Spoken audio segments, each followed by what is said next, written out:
Tinawagan ako ni dating Speaker Martin Romualdez at sinabihan, "Stay out of the country.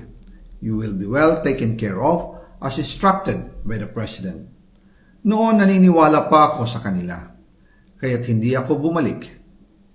Tumikom ang aking bibig, sumunod ako, pero ang hindi ko alam, ang ibig pala nilang sabihin sa aalagaan ka namin ay gagamitin ako bilang panakipbutas sa kanilang kampanya laban sa korupsyon.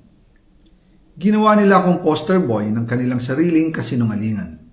Ngayon, hindi na ako mananahimik, ilalabas ko ang lahat ng katotohanan. May resibo, may ebidensya, at may pangalan.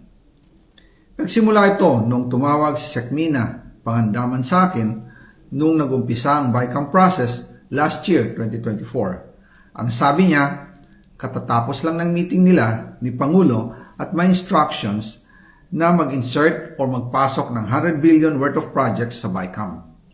At sinabi pa ni Sekmina, you can confirm with Yusek Adrian Bersamin dahil magkasama sila sa meeting ni Pangulong BBM noong araw na yon.